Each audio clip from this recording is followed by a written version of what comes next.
પોતાના હમ. બંગલા આગળ પણ આ લોકો બોર્ડ મારે છે કે અમારા સિવાય કોઈ પાર્કિંગ કરશે તો હવા કાઢી નાખવામાં આવશે. કાયદાની અમલવારી કરીને બીજા 10 પ્રકારના તમારા હક ભોગવતા શીખો. તમે એકવાર તમે હેલ્મેટ પહેરી લેશો ને એટલે ટ્રાફિક વિભાગના તમારા 10 પ્રકારના સુવિધાના હક તમે માંગી શકશો. વિદેશ તો બહુ દૂરની વાત છે. આ લોકો પોતે જે એપાર્ટમેન્ટ અને જે કેમ્પસમાં ને જે સોસાયટીમાં રહી છે ને ત્યાં પણ નિયમો પાળે છે. ત્યાં પટ્ટા દોરેલા હોય એની અંદર ગાડી પાર્ક કરે છે. નમસ્કાર, આપ જોઈ રહ્યા છો TV13 ગુજરાતી ડિજિટલ. હું છું આપની સાથે બંસી રાજપૂત.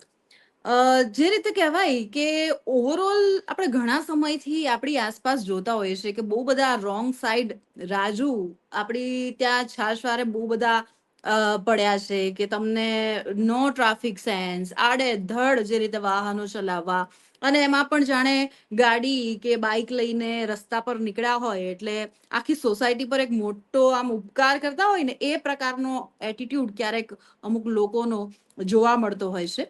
ત્યારે એક નિયમ પણ સામે આવ્યો છે કે જે રીતે જે ટ્રાફિકના નિયમો છે એને વધારે કહેવાય કે કાયદાકીય રીતે વધારે પહેલા બનાવવામાં આવ્યા છે, અને સાથે સાથે આ મુદ્દા પર સતત જે કામ કરતા આવ્યા છે તેવા પિયુષભાઈ દાનાણી આપણી સાથે જોડાયા છે. તેમની પાસેથી આપણે વધારે આ મુદ્દા પર પ્રકાશ પાડીશું અને જાણવાની કોશિશ કરીશું કે આવા જે રોંગ સાઈડ રાજુઓ છે તેને કઈ રીતે કહેવાય કે એને શીખ આપવી જોઈએ કે એને કઈ રીતે આપણે, કારણ કે પિયુષભાઈ વારંવારની આ પ્રકારની જે ઘટનાઓ છે, સ્વાગત છે આપનું અમારી સાથે આ જે ચર્ચા છે તેમાં, ધન્યવાદ. કે વારંવારની આપણી આ ઘટનાઓને એવા એટીટ્યુડ થી લોકો ગાડી કે બાઇક લઈને રસ્તા પર નીકળતા હોય જાણે કે સમાજ ઉપર ઉપકાર કરતા હોય. તમારા એક્સપિરિયન્સ પહેલા તો કેવા રહ્યા છે? આ બાબતે મારો એક્સપિરિયન્સ 1000 કરતા વધારે દિવસનો રહ્યો છે. મને ઘણીવાર એવો વિચાર આવે કે નાનપણની અંદર આપણે મારિયો ગેમ રમતા હતા અને મારી હા. પાસે મારિયો ગેમ નહીં હતી, મારા મિત્રો પાસે હતી. તો મને એમ વિચાર આવતો હતો કે આ ગેમ જીવનમાં ક્યાં કામ આવશે? એ લોકો શું કામ રોજ મારિયો ગેમ રમે છે? તો મારિયો ગેમની અંદર અલગ અલગ ખાડા આવે અને કૂદવાના, સામે ડ્રેગન આવે તો એનાથી બચવાનું, પછી જીવનમાં આગળ વધવાનું ગેમમાં. હમ. તો મને હમ. એમ થાય છે કે મારે સુરતમાં આવવાનું છે એવી મને જો ખબર હોત ને એ ટાઈમે તો હું પણ મારિયો ગેમ રમી લેતે, જેથી કરીને મને વાસ્તવિક જીવનમાં આ રોંગ સાઈડમાં આવતા રાજુઓ નહીં. આ તો બહુ સારું નામ છે. હું તો રોકેટો કહું છું કે રોંગ સાઈડમાં અચ્છા. આવતા રોકેટોથી બચવાની મને આદત પડી જતી. પણ હું મારિયો ગેમ રમ્યો નથી ને એટલે સાલું થોડુંક અઘરું થાય છે હમ. આ લોકોથી બચવાનું. બરાબર. એટલે બહુ બધા હર્ડલ્સ પાર કરી, એટલે આપણે પણ જો કોઈ વાહન કે વ્હીકલ લઈને નીકળ્યા છીએ હમ રસ્તા પર તો એ હમ આપણી જવાબદારી છે કે ભાઈ આ બધા જે તમે કહ્યા કે બહુ સારું નામ આપ્યું છે બધા રોકેટ, કે આપણે એનાથી હમ કઈ રીતે બચવું. કારણ કે હવે તો એવી, અને એક મારું આ જનરલ ઓબ્ઝર્વેશન છે, કદાચ તમે પણ આ વસ્તુ, કે છેલ્લા ઘણા સમયથી, પહેલા એવું હતું કે ક્યારેક નાની એવી ટક્કર થઈ જાય કે આ તે મહિલાઓ હોય તો એનું થોડું માન રાખવામાં આવતું કે એટલી બધી. હવે તો એવરીબડી આમ સીધું જ હાવી થવા ઉપર બબાલ કરવા માટે, અને તમે રસ્તા પર નીકળાશો તો એક જોખમ, તમે જ્યાં સુધી તમારા ગંતવ્ય સુધી ના પહોંચો ત્યાં સુધી એવું લાગે કે આપણે એક જોખમી સવારી એવરી ડે લઈએ છીએ. બહુ સાચી વાત છે, બહુ જ સાચી વાત છે. અને હું તો એવું માનું છું કે ઘરેથી નીકળીએ છે ત્યારે, ચાહે મંદિર માટે નીકળીએ, હોસ્પિટલ માટે નીકળીએ કે જોબ માટે નીકળીએ, ઘરેથી જ્યારે નીકળીએ છે ત્યારે સૌથી મહત્વનો મુદ્દો તો આ છે. ત્યારે કદાચ આપણે અધાર્મિક હોઈએ તો ચાલી જાય, આપણે ડિગ્રી વગરના હોઈએ તો ચાલી જાય, પણ સૌથી મોટી સેન્સ જો ઘરેથી નીકળ્યા પછી કોઈ હોય તો એ વાહન ચલાવવાની સેન્સ છે. આનાથી મોટી સેન્સ બીજી એક પણ નથી, કારણ કે ચાલવું છે રસ્તા ઉપર, અને જો રસ્તાના નિયમો પાળીશું નહીં તો કેવી રીતે ચાલશે? બિલકુલ, બિલકુલ. અને એવું પણ નથી કે એ નિયમોની વિશે ખબર નથી કે આપણી આસપાસ, બિલકુલ દાખલા તરીકે ખબર છે. હવે કદાચ જે હેલ્મેટનો એક રૂલ છે તો એ તમારી પોતાની સુરક્ષા માટે છે ને. કદાચ કોઈ એવી કોઈ ઘટના ઘટે છે તો પણ એના માટે આપણે પોતાના એના માટે પણ સમજાવવું પડે એમના જીવ વિશે, કે ભાઈ તમારી સાથે તમારું જીવન, તમારી આસપાસ જોડાયેલા લોકોનું જીવન, કદાચ તમારી ટક્કર કોઈ બીજા સાથે થઈ જશે તો એના ઘર પરિવારનું જીવન, કેટલી બધી આમ જોઈએ તો કેટલી મોટી જવાબદારી છે. લોકો આ પ્રાથમિક જવાબદારી એક નાગરિક તરીકે નહીં સમજતા હોય. સમજે છે, પણ આ લોકો લખણ ખોટા છે. ઘણા લોકો એમ કહે કે પિયુષભાઈ આ લોકો વિદેશમાં જાય તો નિયમ પાળે.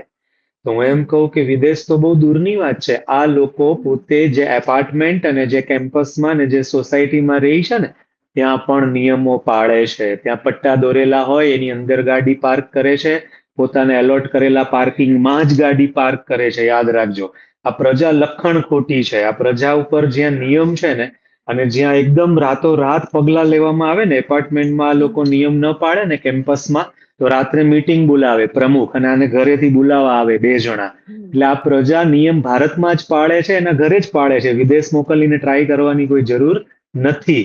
પણ આ તો રોડ ઉપર એને કોઈ કહેનારું નથી ને તાત્કાલિક, એટલા માટે આ પ્રજા રોડ ઉપર રેઢિયાર ઢોરની જેમ નીકળે છે. આવનારા દિવસોમાં તો હું એવું માનું છું કે જેમ ઢોરને પકડવા માટે પેલું ટ્રેક્ટર નીકળે ને કોર્પોરેશનનું, એવી જ રીતે ટ્રેક્ટર નીકળવું જોઈએ ને આ પ્રજાને કોઈ વ્યવસ્થિત સીટમાં બેસાડીને ન લઈ જવાય.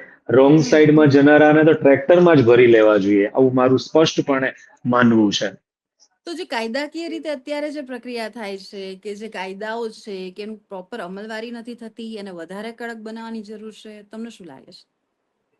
કાયદાકીય અમલવારીમાં સંબંધો આડા આવી જાય છે. દાખલા તરીકે અમારું સુરત હોય અને વરાછા એરિયો હોય, તો વરાછા એરિયામાં જો ટ્રાફિક વિભાગ સક્રિય થાય તો 5 જણા અમારા ધારાસભ્યને કે સાંસદને મળવા જાય કે આપણા વિસ્તારના લોકોને ધંધો નથી કરવા દેતા અને દંડ ઉઘરાવે છે. એટલે સાંસદ પછી ફોન કરી દે સીપીને કે પોલીસ વિભાગના એસીપીને કે કોઈ પણ ટ્રાફિક વિભાગના. એટલે કાયદો પાછો નબળો પડી જાય. એટલે કંઈક ને ક્યાંક સગાવાદ, ક્યાંક ને ક્યાંક જિલ્લાવાદ કે વિસ્તારવાદ અહીંયા ચાલે છે. એટલા માટે કાયદો હોવા છતાં પણ એની અસરો એટલે નથી થતી કે સતત કાયદાને નથી ચાલવા દેતા આ લોકો. જે રીતે તમે વાત કરી કે ગામે ગામની આ જે સમસ્યા છે, કે પછી એ કહેવાય ને કે આપણે તો ત્યાં દૂર દૂર દૂર દૂર સુધીના જે કદાચ સગા હોય, કોઈ પોલિટિકલ ઓળખાણ હોય, તો એ બી આવા સમયે કામ લાગે કે એની આપણને જરૂર પડે ને. કદાચ આપણે લોકો આમાંથી જ ઊંચા નથી આવતા, કે બિલકુલ. અધરવાઇઝ તમે વેહિકલ છે, નિયમો છે, એક હોય સેલ્ફ ડિસિપ્લિન, કે જો તમે એનાથી વ્યવસ્થિત રીતે ચાલો, કે જ્યાં તમે બહુ જ એક કોમન હું તમને ઉદાહરણ આપું કે ભાઈ તમે જ્યારે મેટ્રોમાં કે રેલવે ના આલામાં હોય, ઇવન તમે લિફ્ટમાં જતા હોય, તો પેલું કે જ્યારે દરવાજો ખુલે તો પેલા અંદર જે લોકો હોય એ બહાર આવે, એક યલો લાઈન ડ્રો કરેલી હોય કે એની પાછળ તમારે ઊભું રહેવાનું હોય. પણ આટલી સામાન્ય સમજ જે બધું જ ત્યાં મતલબ તમે લખીને કે વાંચીને જે ન સમજી શકો, તો કદાચ તમને પિક્ચર ડ્રો કર્યું છે એનાથી તમે કદાચ સમજી જાઓ. આટલી સહુલિયતો તમને જ્યારે આપેલી છે, તેમ છતાં પણ એ સેલ્ફ ડિસિપ્લિન આપણામાં નથી. આપણામાં લાવવી નથી. મેં આગળ કીધું ને કે માણસ પોતાની દુકાન આગળ પણ બોર્ડ મારે છે કે અહીંયા જો પાર્કિંગ કરશો તો હવા કાઢી નાખવામાં આવશે. પોતાના બંગલા આગળ પણ આ લોકો બોર્ડ મારે છે કે અમારા સિવાય કોઈ પાર્કિંગ કરશે તો હવા કાઢી નાખવામાં આવશે. તો એને બધી ખબર જ છે કે ક્યાં નડવું ને ક્યાં ન નડવું. પણ આ તો એને જ્યારે નડવાનું થાય ને ત્યારે એને કોઈ નિયમો પાડવા નથી. અને એને જો કોઈ સહેજ અમથું નડે તો પછી એને બધા જ નિયમો પડાવી લેવાય છે. એટલે આને મારા ગુજરાતી કાઠિયાવાડી શબ્દમાં લખણ ખોટા કહેવાય આવા લોકોને. અને એમાં પણ છેલ્લે તમે તો આ ક્ષેત્રમાં બહુ જ મતલબ કાર્યરત છો, કે તમે જ્યારે કોઈને રોંગ સાઈડ આવતા જોવો છો, તો તમે તમારા પણ બહુ બધા વિડીયોઝ જોયા છે કે જે રીતે તમે લોકોને સમજાવો છો, રોકો છો, આ તે. વચમાં એક પેલા જે કહેવાય શું કહેવાય એને, પેલા બમ જે શરૂ કરવામાં આવ્યા હતા, કે જેમાં કિલ હોય, કે જે ઓપોઝિટ ડિરેક્શનમાં જ્યારે હમ. વાહન જતું હોય, તો એ આપણે લોકો તો એને પણ મતલબ ઓવરકમ કરી ગયા. આપણા જે કહેવાય કે ધુરંધરો કહેવાય કે આ શું છે. તો તમે મારી સાથે કોઈ એવા કિસ્સા શેર કરી શકો, કે કોઈ એવી વાતો તમારા અનુભવોથી, કે ક્યાં લેકિંગ છે આ લોકોને આપણે? કારણ કે કેવું હોય કે નૈતિકતા આપણે જે રીતે કોઈને શીખવાડી નથી શકતા, આ એ આત્મઓલાથી આવે, એવી રીતે આ બધું આપણે શીખવાડી શકશું કે આપણે ખાલી કાયદાઓ જ કઠોર બનાવવા પડશે, વધારે પેલું થવું પડશે, હાર્શ થવું પડશે લોકો સાથે?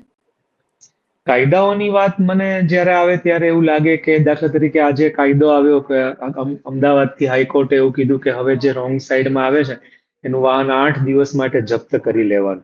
તો હું એમ કહું કે 8 દિવસ માટે જપ્ત કોઈ આપણું વાહન કરી લેશે એટલે હવે મારે રોંગ સાઈડમાં નથી જવું, આવું ના હોય. આ તો હાસ્યાસ્પદ વાત છે.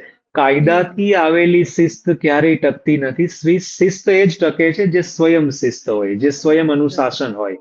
એટલે કાયદાઓથી આવેલી શિસ્ત લાંબી નહીં ટકે. કાયદાઓ ઢીલા પડશે તો શિસ્ત ઢીલી પડશે. પણ જાતે આવેલી જે સમજણ છે એ લગભગ ક્યારેય ઢીલી પડતી નથી. અને એનું સાતત્ય હોય છે, એની લોંગનેસ હોય છે, એ કાયમ માટે એ શિસ્ત હોય છે. કાયદો તો એ કાયદાનું કામ છે, એ વ્યવસ્થા છે. પણ કાયદાની રાહ જોવાની, ત્યાં પછી જ હું રોંગ સાઈડમાં જવાનું બંધ કરું. બીજી વાત એવી છે કે હેલ્મેટ વગર એકવાર નીકળીએ છે ને તો એનાથી અકસ્માત નથી થતા. મારા ખીચામાં 6 મહિના લાયસન્સ ના હોય ને અને હું ફર્યા કરું ને શહેરમાં, તો એનાથી અવ્યવસ્થા ઊભી થાય આરટીઓ દ્વારા, પણ હમ અકસ્માત ન થાય. મારી પાસે પીયુસી ના હોય ને તો અવ્યવસ્થા ઊભી થાય કાયદામાં, પણ અકસ્માત ના થાય. પણ રોંગ સાઈડમાં જવાની એક એવી મેટર છે કે તમે જાઓ એટલે નજીકની મિનિટોમાં સંભાવના પૂરેપૂરી છે કે અકસ્માત થશે.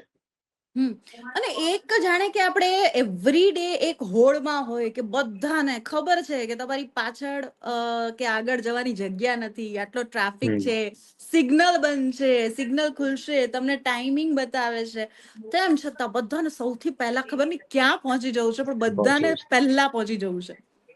આવા લોકોને શું ધીરજ કહેશો? ધીરજનો અભાવ છે આવા લોકોને. તો હમ. કઈ આમ જોવા જાય તો કહેવાનું મન એટલે એ નથી કદાચ થતું કે આપણી આ વાત લોકો સાંભળશે પણ નહીં. સાંભળશે નહીં. અને ધીરજ ખૂટે છે, આ વાત ડન છે. બિલકુલ ધીરજ ખૂટે છે, બિલકુલ. અને બીજી વાત તો એ છે કે માની લો કે સિગ્નલ તોડીને જતો રહ્યો, ચાલો, પણ એ ગયા ગયા પછી પણ ક્યાંય પહોંચતો નથી. ક્યાંય એટલે ક્યાંય પહોંચતો નથી. એ 25 વર્ષથી આંટા મારે છે, હજુ પણ એની એ સ્થિતિ છે, ગાડી પણ એને બદલાવી નથી. તો પછી ટ્રુ. આપણને એમ થાય કે શું કામ આટલી બધી ઉતાવળ કરે છે? ઉતાવળ કરીને તે કયું મોટું ટર્નઓવર કરી લીધું? એ તો બતાવ એકવાર. તો અમને પોસાય છે, તું મારા માથે ચડાવીને જાજે, ચાલ, પણ તું બતાવ તો ખરા કે તે શું મેળવી લીધું. કંઈ જ લોકો મેળવી લેતા નથી, ઉલટાની અફડાતફડી ઊભી કરીને જાય છે. બિલકુલ.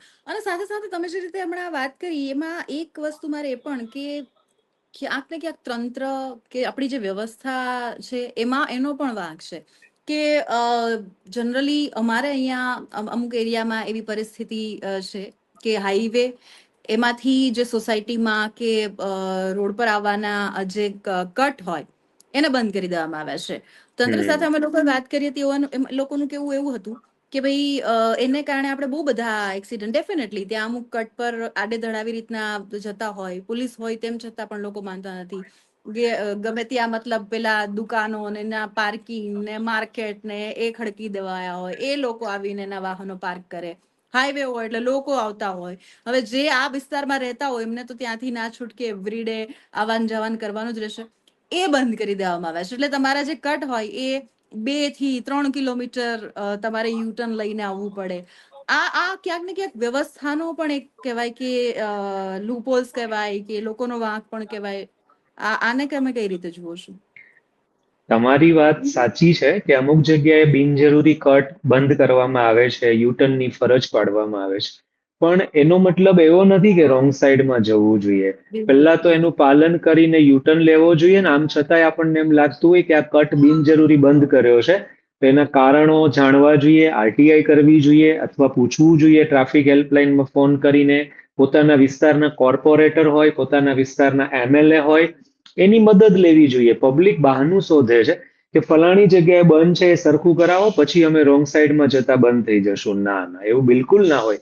મને 25 વર્ષ આ શહેરમાં થયા છે, મને ક્યાંય મેટ્રો કે ક્યાંય બ્રિજની તકલીફ પડી જ નહીં હોય, મને પણ કટ નહીં વચ્ચે આવ્યા હોય, છતાં પણ હું કોઈ દિવસ 25 વર્ષમાં રોંગ સાઈડમાં ગયો નથી. એટલે રોંગ સાઈડમાં જવું ફરજિયાત નથી. અને રોંગ સાઈડમાં જવા માટે જો લોકો કટનું કે ડિવાઈડરનું બહાનું કાઢતા હોય, એ બહાનું આજે પણ યોગ્ય નથી અને કાલે પણ યોગ્ય નથી. આપણા ઘરે તાળું માર્યું છે, તો આપણે આપણા ફેમિલી મેમ્બરને ફોન કરવાનો હોય કે બાજુમાં ચાવી હમ. આપી છે અથવા ક્યારે ઘરે આવો છો. બાજુવાળાના ઘરે જઈને બેડ ઉપર સૂઈ ન જવાય. આ એવી વાત છે કે તમારો રસ્તો બંધ છે એનો મતલબ તમે રાઈટ સાઈડમાં જતા લોકોના ભાગના રસ્તામાં હક જમાવવા જાઓ છો. આ બિલકુલ હમ. યોગ્ય નથી. અને હું તો બીજું કે રાઈટ સાઈડમાં જવા વાળાનો વાંક ગણું છું કે રાઈટ સાઈડમાં જવા વાળા 150 લોકો, 200 લોકો કે 1000 લોકો એ રોંગ સાઈડમાં જનારા 10 લોકોને પણ ક્યારેય મોરે મોરો આપતા નથી. હું એમ કહું કે એક હમ. વખત મોરે મોરો આપી દેવો જોઈએ, જેથી કરીને રોંગ સાઈડમાં જવા વાળાને અક્કલ આવે કે નહીં, આ રાઈટ સાઈડમાં જવા વાળો પોતાના હક અને હિસ્સાના ભાગે મને ક્યારેય નહીં ચાલવા દે. એટલે વાંક રોંગ સાઈડમાં જવા વાળા કરતા રાઈટ સાઈડમાં જવા વાળાની નિષ્ક્રિયતાનો છે. હું તો ક્યારેય નથી જવા દેતો. મારી પાસે હમ. એક્ટિવા હોય કે કાર હોય, સામે કોઈ હમ. પણ વાહન હોય, રોંગ સાઈડમાં મને મળે એટલે હું એને ટચ કરાવી દઉં છું. 100 વાતની એક વાત, કારણ કે મારો હક છે, એ મારા ભાગના રોડ ઉપર આવ્યો છે, મારો પૂરો હક છે એને પૂછવાનો કે કઈ બાજુ જાય છે, શું કામ તું અહીંયા આવ્યો છે. એ માણસ ક્યારેય બોલતો નથી અને રિટર્ન લઈ લે છે ગાડી, કારણ કે એ પણ જાણે છે હમ. કે ખોટો છે. બરાબર. પણ આ દરેક વખતે આવું આવું શક્ય બને છે ખરું? તમે જે રીતે આ વસ્તુ કહી રહ્યા છો કે કરી રહ્યા છો, પરંતુ આ આખી આ જે વેજા છે, હું નામ આવું આપી રહી છું, એ આ સમજી નથી રહી, કારણ કે આપણને આએ દિન આ પ્રકારની, અને આપણે ક્યાં ક્યાં દરેક જગ્યાએ કેટલી જગ્યાએ આપણે રોકાઈશું, કેટલી જગ્યાએ આપણે લોકોને સમજાવવા માટે ઊભા રહીશું. દરેક પાસે એટલો સમય, એટલી ઉર્જા, ગમે તેની સાથે એ રીતને ચર્ચા કરવાનો પેલો નથી હોતો. શું લાગે છે? જો બે જ વસ્તુ છે, કાં તો જે છે એને ચલવી લઈએ. આ લોકો, આપણી માનસિકતા એવી છે કે મારું જ્યારે કોઈ રોંગ સાઈડમાં આવનાર અકસ્માત કરે ને, તે દિવસે હું એને જોઈ લઈશ. આવી આપણી માનસિકતા છે. તો હું એમ કહું કે રાઈટ. તે દિવસે એને જોઈ લેવાનો સમય નહીં બચે, કારણ કે આપણે હોસ્પિટલ જશું કે એને જોઈ લેશું, શું કરશું એમ. એટલે અત્યારથી જ આપણે એક્શન લેવું જોઈએ. હું હંમેશા મારી આ ઝુંબેશ માટે એવું કહું છું કે મારું ફેમિલી 150 જણાનું નથી કે મને બીક લાગે કે એમાંથી 5 ભટકાઈ જશે. મારું ફેમિલી 5 જ વ્યક્તિનું છે ને ઘરેથી 2 જ વ્યક્તિ બહાર નીકળીએ છે. તો આ ઝુંબેશ, આ અવેરનેસ એના માટે ચલાવીએ છે કે કોઈનો પરિવારનું સભ્ય ટાઈમે ઘરે પહોંચતા પહોંચતા અટકી ન જાય અથવા દવાખાને ન પહોંચે એટલા માટે. તો પ્રત્યેક વ્યક્તિ એવું વિચારવું જોઈએ કે હું રોજ એક વ્યક્તિને રોંગ સાઈડમાં જવાવાળાને ખાલી પૂછીશ કે કેમ ભાઈ અહીંયા આવવું પડ્યું. એની પાસે જવાબ જ નથી, પણ પૂછવા વાળો કોઈ નથી, કોઈ પહેલ બિલકુલ. કરતું નથી. મેં પણ આ 1000 દિવસમાં એક સિંગલ એવો વ્યક્તિ ન જોયો લાઈવ કે જેણે સામેવાળાને આમ અડાડી દીધી હોય ગાડી અને પૂછ્યું હોય કે તું અહીંયા શું કરે છે. ખાલી એને પૂછીએ ને કે તું અહીંયા શું કરે છે, એની પાસે કોઈ જવાબ જ નથી. બધું જ પ્રકારનું એને ભૂલાઈ જાય છે, ડરી જાય છે અને પાછો જતો રહે છે. હમ. તો પૂછવા વાળા કોઈ નથી. અને વિશેષ કેવી જોખમી સવારી કે જે સુરતમાં તો સૌથી વધારે બ્રિજ છે, જે રીતે તમે જોતા હો છો કે જે બહાર નીકળવાનો ને અંદર સાઈડના જે પેલા હોય સર્વિસ રોડ, ત્યાંથી મેઇન રોડ પકડવાનું છે, ત્યાંથી કેટલી જોખમી સવારી કે સ્પીડમાં જ્યારે ગાડીઓ આવતી હોય ત્યાંથી લોકો યુટર્ન લઈને પહોંચતા હોય છે. સાથે સાથે આપણે ત્યાં ઓલવેઝ જે સિગ્નલ હોય એમાં જે લેફ્ટ સાઈડ હોય જે ઓપન રાખવાની હોય એ કવર કરેલી હોય, ત્યાં સુધી કે રેલવેના જે ફાટક છે એ બંધ હોય ત્યારે આપણે સામેની આખી સાઈડ કે જે મતલબ જ્યારે ફાટક ખુલશે ત્યારે એ લોકોને આવવા માટેની કે જે વ્યવસ્થાનો એક ભાગ છે ત્યાં પણ આપણે એને પણ કવર કરી લેતા હોઈએ છીએ. નાના મોટા તમામ જગ્યાની આ કોમન પરિસ્થિતિ. ભયંકર પરિસ્થિતિ છે. મેં એવું સાંભળ્યું છે કે વિદેશની અંદર 1 થી 4 ધોરણ સુધીના અભ્યાસમાં તો માત્ર ને માત્ર આ સાયન્સ શીખવવામાં આવે છે. 5મા ધોરણથી હમ. બીજું બધું શીખવવામાં આવે છે. અને આપણે હમ. ત્યાં તો એકેય ધોરણમાં આ શીખવવામાં આવતું નથી. અને બિલકુલ. જોખમી સવારી શબ્દ તમે જ્યારે વાપર્યો ને ત્યારે હું એવું કહીશ કે જોખમી નહીં, અતિ જોખમી સવારી છે. હું તો ત્યાં સુધી કહું છું કે આતંકવાદી અને ત્રાસવાદીની વ્યાખ્યા શું થાય, તો કે જે બિનજરૂરી ત્રાસ આપે એને ત્રાસવાદી કહેવાય, ને જે આતંક ફેલાવે એને આતંકવાદી કહેવાય. કઈ બિલકુલ. આતંકવાદી બીજા દેશનો હોવો જરૂરી નથી, તો કોઈ પણ આતંક ફેલાવે એને આતંકવાદી જ કહેવાય. તો હું એમ કહું કે રોંગ સાઈડમાં જનારો કોઈ પણ ધર્મનો, સમાજનો, જ્ઞાતિનો કે શહેરનો વ્યક્તિ હોય, કોઈ પણ પોકેટનો વ્યક્તિ હોય, એ આતંકવાદી છે, એ ત્રાસવાદી છે અને એ સંભવિત હત્યારો છે. કારણ કે તમે કોઈનો જીવ લેવા માટે જાઓ છો. રોંગ બિલકુલ. સાઈડમાં બિલકુલ. જવાની મેટર હળવાશથી લીધા જેવી છે જ નહીં. બિલકુલ ગંભીર ઘટના છે. બિલકુલ એટલે બિલકુલ. રાઈટ સાઈડમાં જનારાની આંખે જ્યારે રોંગ સાઈડ વાળો દેખાય છે ને, તો પણ એનું માઇન્ડ સ્વીકારતું નથી કે સામે કોઈ આવે. કારણ તો કે એક માઇન્ડ સેટ હોય છે કે સામે કોઈ આવે જ નહીં. અને એવા ટાઈમે જ્યારે સામે કોઈ આવે છે ત્યારે બહુ મોટી અવ્યવસ્થા ઊભી થાય છે. એટલે આ વિષય અને એમાં પણ બિલકુલ બિલકુલ બિલકુલ યસ. બિલકુલ હળવાશથી લેવા જેવો નથી. એટલા માટે જ હું નાના નાના જે કિસ્સાઓ છે એના વિશે વાત કરી રહી છું કે રોંગ સાઈડ એક તો આવતા હોય છે, એમાં પણ જે હાઈ બીમ લાઇટ, ક્યારેક જો રાતનો સમય હોય કે સામેવાળા વ્યક્તિઓને આંધળા કરી દે એ પ્રકારની કે મતલબ ખબર નહીં. અને ઇવન જે ડીપર જે મારવા હોર્ન, મતલબ કોન્સ્ટન્ટ એને લઈને ઇરિટેટ કરવા લોકોને, કે તમને ખબર છે કે જઈ શકાય એવું જ નથી તેમ છતાં પણ આવી રીતે લોકોને હેરાન કરે, કે સામેથી આવે છે, રોંગ સાઈડ આવે છે, હાઈ બીમ લાઇટ થી આવે છે, તેમ છતાં તમારા ઉપર મતલબ પાવર કરતા હોય કે એ પ્રકારની એનો. બિલકુલ. અને આમાં ક્યારેક કેવું થાય છે કે મે બી જે ચાલક છે એ બહુ વ્યવસ્થિત, પણ સામેવાળી વ્યક્તિ કઈ રીતે સિચ્યુએશન હેન્ડલ કરી શકે, એટલે કેટલું મોટું જોખમ છે પિયુષજી. બહુ જ મોટું જોખમ છે. મને 1-2 દિવસનો અને 5 દિવસનો અનુભવ હોતે તો હું વાત ન કરતે, પણ મને 1000 કરતા વધારે દિવસનો આ વિષયનો અનુભવ છે. અને હું તો તંત્રને એવું કહું છું કે પીયુસી લાયસન્સ કે પછી અન્ય ડોક્યુમેન્ટના નામે મહેનત કરવાનું હમણાં 6 મહિના રહેવા દો.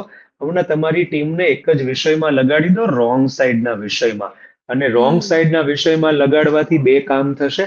એટલું બધું અઢળક ભંડોળ આવશે રોંગ સાઈડના દંડના ભાગ રૂપે કે આખા ગુજરાત કે આખા ભારતના સરકારી કર્મચારીનો પગાર થઈ જશે. એટલે બહુ મોટી બચત થવાની છે. કાં તો પ્રજા સુધરી જવાની છે. બેમાંથી એક કામ થશે. અને કદાચ ટ્રાફિક સેન્સની બાબતમાં તો એવું કહી શકાય કે લાતો કે ભૂત બાતો સે નહીં માનેંગે. બિલકુલ અહીંયા એ નહીં માને, ફટકાર અને બિલકુલ. એટલે તાત્કાલિક ધોરણની ફટકાર લગાવવી બહુ જરૂરી બની જાય છે, તો જે જ આટલા તો જ સમયથી આપણે લોકો જોતા આવ્યા છીએ. ફૂલ આપવું ને હગ કરવું ને એને પ્રેમથી બધી વાતો કરવી એવો સમય ક્યાં છે? પણ ક્યાં છે? રોંગ બિલકુલ. સાઈડમાં આવે છે, ત્રાસ આપવા આવે છે, અફડાતફડી ઊભી કરવા આવે છે ને ફૂલ આપવાનું. આ કઈ પદ્ધતિ છે?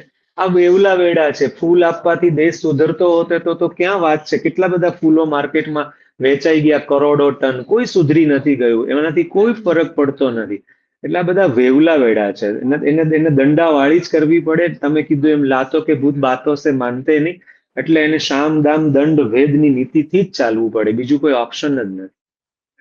તમે આ ઝુંબેશ શરૂ કરી છે, એવો પહેલો વિચાર, એવી પહેલી ઘટના એવી કઈ થઈ હશે કે જ્યારે તમને એવું કે નહીં, હવે આ બાબતમાં તો બિલકુલ સહી ના લેવાય?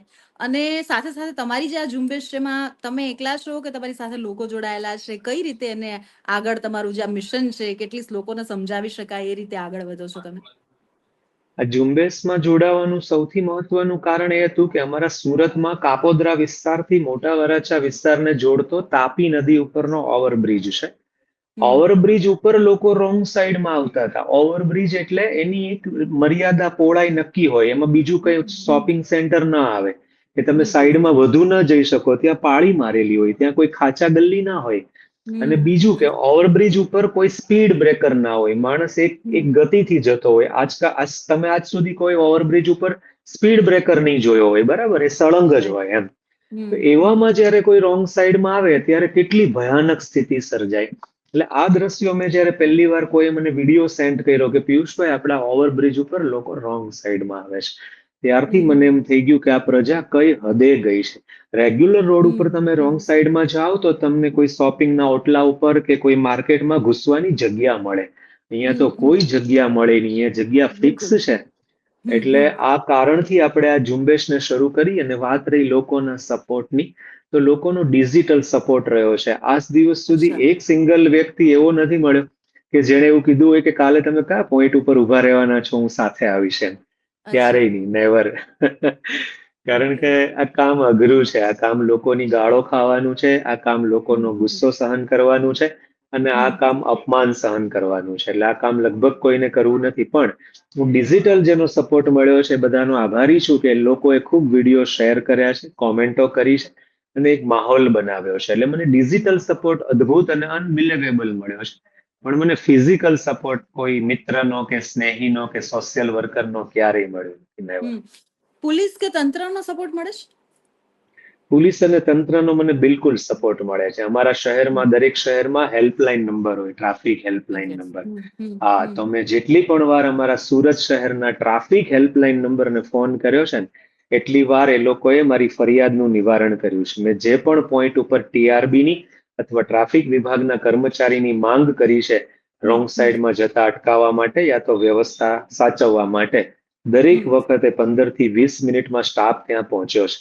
હંમેશા સુરતના દરેક વિભાગના પોલીસ વડાઓએ અને ટ્રાફિક વિભાગના પણ અને ટીઆરબી વિભાગના પોલીસ વડાઓએ મારી રિસ્પેક્ટ કરી છે અને મને હંમેશા સહયોગ કર્યો છે. એ બાબતે 1% પણ મારી ફરિયાદ નથી, બિલકુલ નહીં.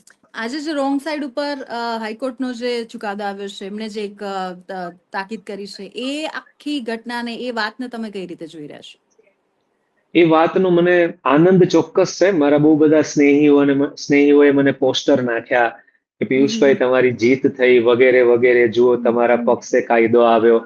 પણ મને એમાં કોઈ ભરોસો કે ખોટી આશા નથી. કારણ કે અમારા સુરતમાં સિગ્નલ આવ્યા ને, ત્યારે બધા બહુ રાજી થયા કે હવે સુરતની પ્રજા સિગ્નલથી ચાલે છે, આમ તેમ. અત્યારે હું આ વાતના 1 વર્ષ પછી જોઉં છું કે અમારા સુરતમાં કોઈ સિગ્નલ ઉપર ચાલતું નથી. સિગ્નલો તોડીને જવા વાળા 50% લોકો છે.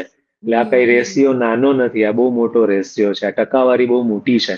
એટલે કાયદા આવે છે એ આનંદની વાત નથી. કાયદા આવ્યા પછી એનું અનુકરણ કેટલી હદ સુધી, કેટલી કડકાઈથી ટીમ નીચેની કરાવે છે એ મેટર છે. જજ સાહેબે તો ચુકાદો એક જગ્યાએ એક ઓફિસમાં બેસીને ટેબલ ઉપર આપી દીધો, પણ એનું અનુકરણ તો ફિલ્ડમાં કરવું પડશે ને.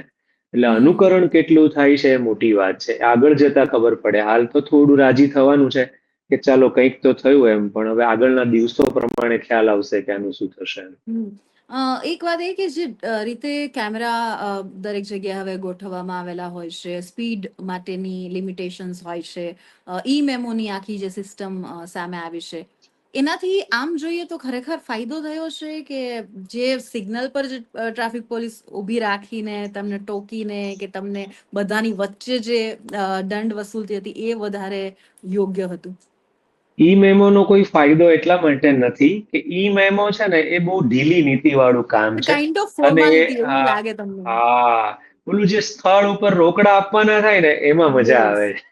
રાઈટ. એટલે આ લોકોએ રોકડા જ લઈ લેવા જોઈએ. યા તો ભલે ઓનલાઈન લે, કઈ વાંધો નહીં, પણ એને સ્થળ ઉપર લઈ લેવા જોઈએ. બીજી કોઈ વાર્તા નહીં. ફોટા ઉપર આ લોકોને વિશ્વાસ નથી. અને એક સાથે ઘણા મેમો જ ભેગા થાય, ગાડી વેચવા ટાઈમે ખ્યાલ આવે. આના માટેના કોઈ ઈ મેમોના કડક નિયમો એટલા બધા છે નહીં. ઓલું સ્થળ ઉપર જ રોંગ સાઈડનો 1500 રૂપિયા ટુ વ્હીલનો અને 3000 રૂપિયા ફોર વ્હીલનો દંડ લઈ લઈને તો એ આવનારા 15 દિવસ સીધો રહે એવી મારી માન્યતા છે. બાકી ઈ મેમોની કોઈ અસર થતી નથી, કેમેરાની પણ કોઈ અસર થતી નથી. આટલા બધા લોકો સિગ્નલ તોડે છે અમારા સુરતમાં 50% કરતા વધારે. તો એક પણ સિગ્નલ તોડનારાને દંડ હજી સુધી આવ્યો નથી. 1 વર્ષ થઈ ગયું આ વાતને. કોઈ સિગ્નલ તોડ્યાનો મેમો કોઈ વોટ્સઅપ કર્યો હોય ને કોઈ અપલોડ કર્યો હોય આવો દાખલો નથી આજ દિવસ સુધી. બિલકુલ, નહીં, ગામે બિલકુલ. ગામની આ જ વ્યથા છે. ક્યારેક ક્યારેક તો એવી પરિસ્થિતિ કે તમે લોકો તમે મતલબ ગાડી લઈને હોય તો તમે સિગ્નલ પર ઉભા રહો, તમારી લેફ્ટ માંથી ને રાઈટ સાઈડ માંથી વાહન જતા હોય, તમારે શું કરવું? હમ. એ એક હા, મોટો આપણને એમ થાય કે આપણે ઊભા રહીને મૂર્ખાઈ એક્ઝેક્ટલી કરીએ છે એમ, અને આપણે એકને એક્ઝેક્ટલી જ નિયમ એક્ઝેક્ટલી પાળવાનો, આ કોઈને નહીં પાળવાનો એમ. આ એટલે પ્રકારની ખરેખર સિચ્યુએશન. અઘરું છે અને એ ભયંકર તમામ સ્થિતિ છે. યસ. બિલકુલ, એ તમામ દર્શકો, એ તમામ આ પ્રકારના લોકો કે જે ખરેખર, કારણ કે હું હંમેશા કહેતી હોઉં છું કે તમે તમારા હકની વાત ત્યારે જ કરી શકો જ્યારે તમે એક નાગરિક તરીકેની તમારી જે ફરજ છે એ સંપૂર્ણપણે સભાનપણે બજાવતા હોય તો. 100%. એ તમામ આ પ્રકારના જે લોકો છે, કાયદો તો આવી ગયો છે, તાકીદ તો કરી દેવામાં આવે. તમે કીધું કે એ કદાચ ફોર્માલિટી ના બની જાય કે ખરેખર એની અમલવારી કેટલી થાય છે એ મેટર કરે છે. એ તમામ લોકોને એ તમે શું કહેવા માંગશો અમારા માધ્યમથી? દર્શકોને મારે એટલું જ કહેવું છે, તમે જ્યારે વાત કરી કે કાયદો, તો હું ઘણા મને એમ કહે કે પિયુષભાઈ આ હેલ્મેટનો કાયદો વધારાનો છે, તમે એના બાબતે વિરોધ કરો, એમ આ ત્રાસ છે. ત્યારે મારી આ જ સલાહ છે કે તમે રાજી થાવ. તમને સરકાર જ્યારે કાયદો પાળવાની તક આપે છે ને, ત્યારે કાયદાની અમલવારી કરીને બીજા 10 પ્રકારના તમારા હક ભોગવતા શીખો તમે. તમે એકવાર હેલ્મેટ પહેરી લો સરકારના કહેવાથી, કાયદા પ્રમાણે, ને એકવાર તમે હેલ્મેટ પહેરી લેશો ને એટલે ટ્રાફિક વિભાગના તમારા 10 પ્રકારના સુવિધાના હક તમે માંગી શકશો. એટલે એક્ઝેક્ટલી. કાયદો આવવો ને એ તો બહુ સારી વાત છે. કાયદો આવવો જ જોઈએ. રાઈટ સાઈડમાં જવાનું શરૂ કરો અને પછી રોડ ઉપરના ખાડાની તમે ફરિયાદ હકથી કરી શકશો કે અમારે રાઈટ સાઈડમાં અમે જઈએ છીએ, અમે હેલ્મેટ પહેરીએ છીએ, ને તમે અમારી સુરક્ષાની જો ચિંતા કરતા હોય ને તો આ રહ્યું હેલ્મેટ, પણ આ રહ્યા તમારા ખાડા, એને બુરો તમે. આવું આપણે હેલ્મેટ સફળતાપૂર્વક પહેર્યા પછી વધારે સારી રીતે કહી શકશું. એટલે કાયદાને વધાવી જ લેવો જોઈએ. કાયદાને જેટલી સારી રીતે એક્સેપ્ટ કરી લેશું ને એટલા જ આવાજથી, એટલી જ તાકાતથી બીજા હકોની માંગણી આપણે કરી શકશું. આ ડન વાત છે. બિલકુલ બિલકુલ. પરંતુ આ તો તમે આખો અલગ જ એક ટોપિક, ભલે મુદ્દો ડાયવર્ટ થઈ જશે કે આખા જે ખાડાની વાત છે કે તે અત્યારે તો ગામે ગામ જે રસ્તા કે આપણે મંગળ ગ્રહ પર કે મગરની પીઠ પર ચાલતા હોય એ પ્રકારના રસ્તા આવે આમાં તો. અને એમાં પણ વરસાદની સિઝન, શું કરી શકાય? એવરી ટાઈમ પ્રી મોન્સૂનની કામગીરીની વાતો, લાખોના દેવાળા ફૂંકાય છે, પરંતુ અલ્ટિમેટલી આપણી સામે કંઈ જ નથી આવતું. અને જોઈએ કે હવે લોકો કેટલા જાગૃત થાય છે, પોતાની જાતે સેલ્ફ ડિસિપ્લિન મેન્ટેન કરીને પોતાની ફરજો પ્રત્યે કેટલા સભાન બને છે. અને જે તમારી જે આ એક તમે કહેવાય ને કે કોઈનો એ રીતે સપોર્ટ નથી મળતો તેમ છતાં જે એક મુહિમ તમે આગળ વધારી છે, અને અમારી સાથે આખી આ જે ચર્ચા માટે તમે તમારો સમય આપ્યો અને જે તમારા એક્સપિરિયન્સ પણ શેર કર્યા તે બદલ આપનો ખૂબ ખૂબ આભાર. ધન્યવાદ. દાદા પિયુષ ધાનાણી કે જે સુરતથી આપણી સાથે આજે ખાસ જોડાયા હતા અને તેમણે પોતાની આખી જે વાત છે કે એક આખી મુહિમ જે એમણે ઉપાડી છે અને એ એમણે એક્સપિરિયન્સ પણ શેર કર્યા. જે કાયદાની વાત છે, તમારા કાયદાઓ છે એ આપણા જે લોકો છે એમના માટે જ બનતા હોય છે ને તમામે કહેવાય ને કે તમે તમારા હકની વાત ત્યારે જ કરી શકો. પિયુષભાઈ પણ ખૂબ સરસ રીતે આ વાત કરી કે તમે તમારા હકની વાત ત્યારે જ કરી શકો જ્યારે તમે તમારી જે ફરજ છે એ ચોક્કસપણે કે એટલા જ નિષ્ઠાથી નિભાવતા હોય. અને આપણે આશા રાખીએ કે જ્યારે આ પ્રકારના કાયદા બની રહ્યા છે લોકોમાં એક સભાન પોતાના માટે, પોતાના ઘરે કોઈ રાહ જોઈ રહ્યું છે, કોઈના ઘરે કોઈ રાહ જોઈ રહ્યું છે, આટલી એક સભાનતા રાખીને પોતાના માટે કાયદાનું પાલન કરે, પોતાના જીવ માટે કાયદાનું પાલન કરે. અને આપણે જ્યારે આ પ્રકારના સામાન્ય નીતિ નિયમોના પાલન માટેની ચર્ચાઓ કરવાની ફરજ ન પડે ત્યારે આવા કાયદાઓ લેખે લાગશે એવું કહી શકાય. કે જે રીતે આજે ખાસ કરીને અમદાવાદની જે હાઈકોર્ટ છે ત્યાંથી એક ચુકાદો આવ્યો છે કે જે રોંગ સાઈડ જે લોકો જઈ રહ્યા છે તેમનું જે વાહન છે તે અમુક સમય માટે ડિટેન કરી દેવામાં આવશે, અઠવાડિયા કે 15 દિવસ માટે. પરંતુ શું આ રીતે કાયદાના કડક પાલનથી કે હંમેશા આવી જ રીતે તમારી જે ફરજો છે નાગરિક તરીકેની એનાથી તમને મતલબ હંમેશા સમજાવવાની જરૂર પડશે? આપણે નાગરિક તરીકે પોતે અમુક વસ્તુ આપણી સુરક્ષા માટે કે કોઈની સુરક્ષા માટે કે એક સમાજની પ્રોપર વ્યવસ્થા માટે આપણે ના સમજી શકીએ? આ એક સવાલ હંમેશા રહેશે. આ જ પ્રકારની ચર્ચાઓ સાથે હું આપની સમક્ષ જોડાતી રહીશ. જોતા રહો TV 13 ગુજરાતી ડિજિટલ. નમસ્કાર.